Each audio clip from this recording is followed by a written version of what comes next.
አንዳንድ ጊዜ ከልክ በላይ ሰዎች ማመን እንደሌለበት አስበውበት ያውቃሉ? አዎ ከልክ በላይ ሰዎችን ማመን በጣም ወደ ከፋ ጉዳትና እንዲሁም ደግሞ አስበንበት ወደ ማናውቀው ችግር ሊከተን ይችላል። ምክንያቱም አንድን ሰው ከልክ በላይ ባመንን ቁጥር እሱ በሚሰጠን ሀሳብ በመስማማት ወደማናስብበት ጉዳይ ውስጥ ሊያስገባን ይችላል ማለት ነው። ይህ እንዳይሆን ደግሞ አንድ ሰውን ብቻ ከማማከር ይልቅ ያለብንን ችግር ለተለያዩ ሰዎች በማማከር ራሳችን መፍትሄ የምንለውን ነገር ከራሳችን ጋር በመመካከር ከዛ ችግር ውስጥ በቀላሉ መውጣት እንደምንችል ለማመላከት ነው። እስኪ ይህንን ቪዲዮ እዩትና በዚህ ቪዲዮ ላይ ምን ሀሳብ አሉት የሚለውን በኮሜንት ላይ አስቀምጡልኝ። ሰብስክራይብ ማድረግም እንዳይረሳ። መልካም ቀን። በድሮ ጊዜ ይኖር የነበረ አንድ ስጋ ሻጭ ነበረ። ስጋ ሲቆርጥ አይኑ ውስጥ አጥንት ተፈናጥሮ ይገባበትና በዛን ጊዜ እንደ ሐኪም ቆጠር የነበረ አንድ ፀጉር ቆራጭ ጋር ይሄዳል። ፀጉር ቆራጩ ምን ይለዋል?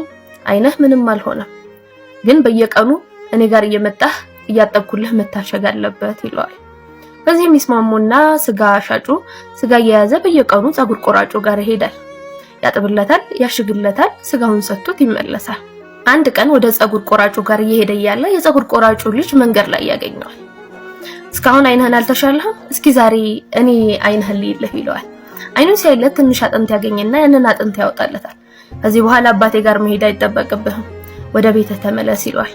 ልጅየው ወደ ቤቱ ይሄድና አባቴ ዛሬ ምሳ ምንድነው ይለዋል። ዛሬ ያ ስጋ ሻጭ አልመጣም፣ ስለዚህ ዛሬ ምሳ ስጋ የለንም ይለዋል። እንዴ እሱ እኮ አይመጣም፣ መንገድ ላይ አግኝቼው አይኑ ውስጥ አጥንት አግኝቼ አወጣሁለት አለው። ሰውየውን በጣም ይናደድና አጥንቱን እኮ የተውኩት አውቄ ነው፣ በየቀኑ እኛ ስጋ እንድንበላ ስላሰብኩ ነው አለ። አየህ፣ ለራሳቸው ምቾት ተድላ ሲሉ ያንተ መታመም ምንም የማይመስላቸው ብዙ ሰዎች አሉ።